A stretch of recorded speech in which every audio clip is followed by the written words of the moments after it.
ይሄ መልእክቴ እዚህ ሳውዝ አፍሪካ ለምትኖሩ ወንድሞቼ ነው። በድንገት ጥቃት የሚደርስባችሁን ቦታዎች ልንገራችሁ እንድትጠነቀቁ ማለት ነው። የመጀመሪያ ሮቦት ላይ ማታ ከ3 ሰዓት በኋላ ውስጥ ያሉ ሮቦቶች ቀይ ቢያበሩ ራሱ ግራና ቀኝ አይታችሁ እለፉ እንጂ አትቁሙ። ሮቦት ላይ ብዙ ጊዜ ጥቃት ይደርሳል።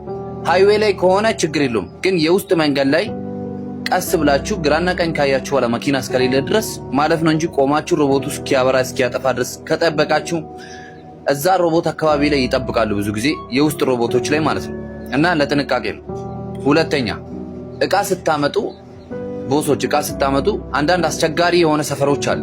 እንደዚህ አይነት አካባቢ ላይ እቃ ስታመጡ ውጪ መኪናውን አስቆማችሁ ከውጪ ማን እንደሚመጣ አታዩም። ወደ በር ገብታችሁ ቤት ውስጥ ቆማላችሁ። እቃውን የሚያስገቡ ልጆች እቃ ላይ ቢዚ ይሆናሉ። ከዛ የሚያጠቃችሁ ሰው በድንገት ይመጡና ሳታስቡ እናንተንም ሾፕኪፐሩንም ውስጥ ያለውንም ሁሉንም ያጠቃል ማለት ነው።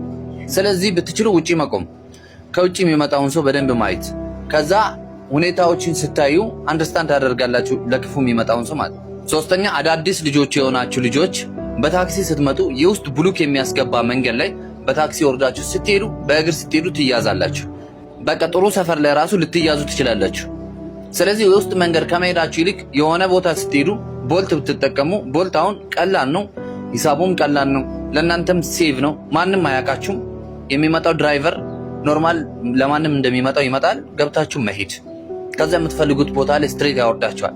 ወርዳችሁ በእግር ስትሄዱ ስልካችሁ ይቀበላሉ፣ በድንገት የሆነ ነገር ያደርሱባቸዋል እና ይሄ በጣም አስቸጋሪ ነው። ሶስተኛ ደግሞ ልነግራችሁ የምፈልገው ሱቆስ ብዙ ጊዜ በር ተከፍቶ የሚሰራ ሱቅ ከሆነ ተከፍቶ የሚሰሩ ሱቆች ላይ ውስጥ ካውንተር ላይ ቁጭ ብላችሁ ዝም ብላችሁ የሆነ ነገር እየጎረጎራችሁ ለረጅም ሰዓት አትቀመጡ። ቤት ውስጥ የሚገባ ሰው ቤት ውስጥ ስትንቀሳቀሱ የሚገባን ሰው ታውቃላችሁ፣ ከውጭ ማን እንደቆመ ታውቃላችሁ። ይሄንን አንደርስታንድ ለማድረግ አንዳንዴ በር አካባቢ እየሄዳችሁ እየቆማችሁ ቤት ውስጥ ስትንቀሳቀሱ የሚያጠቃችሁ ሰው በቀላሉ ሊያጠቃ አይችልም። እናንተ ካውንተር ውስጥ ቁጭ ብላችሁ ትጠብቃላችሁ።